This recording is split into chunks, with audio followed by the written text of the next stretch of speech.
can be a source of anxiety as I give up my thoughts, my heart, my time to others. And I wonder, what's the return? Do they even understand this?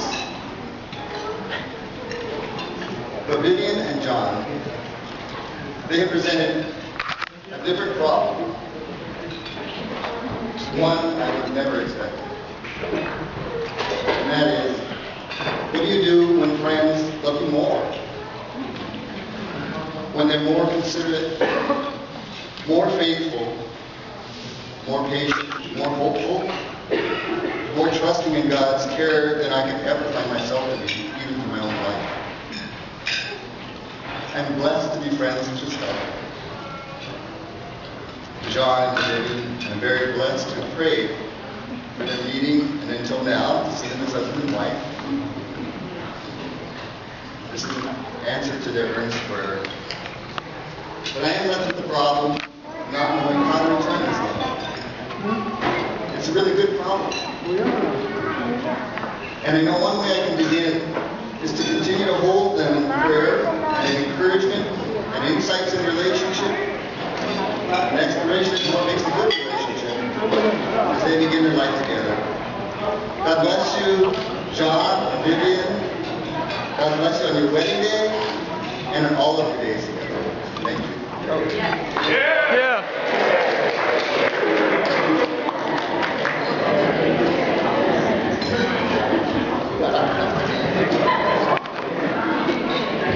Jen Kasky.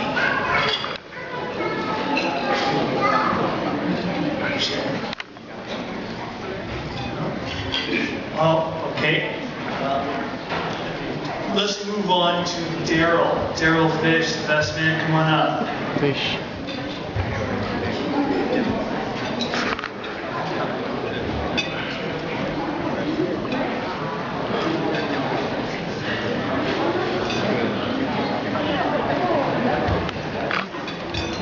Jesse said that they're calling me the best man, but really the best man is back there. So thanks to Vivienne.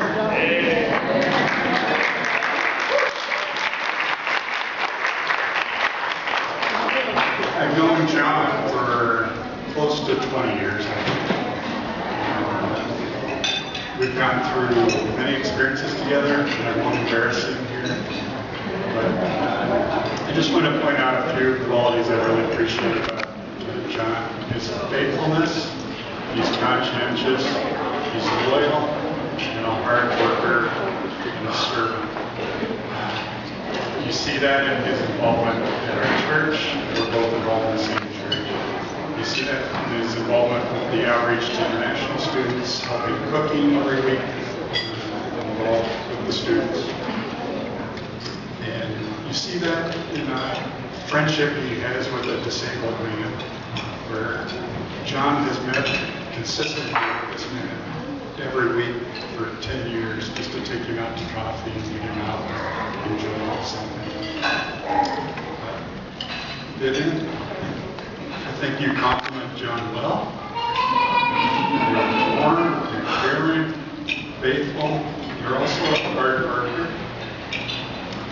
You enjoy your friends. You're involved. So, as Carl mentioned during the service, they both want to serve the Lord together, and we just encourage them in that. One comment, you may have noticed this about John. Sometimes he'll use the phrase, "oh no." You've noticed it, huh? Sometimes it's just, "oh no," and you kind of ignore it because he's processing something. Sometimes it's, "oh no," and you know you're going to do something. So keep that in mind. But I'd like to read just a couple verses from 1 Corinthians 13. It says, "Love bears all things, believes all things, hopes all things, endures all things. Love never ends." So join me, if you would, in a toast to the bride and groom. Here's to a lifetime of that kind of love that'll bring about real happiness for John and Vivienne. God bless you.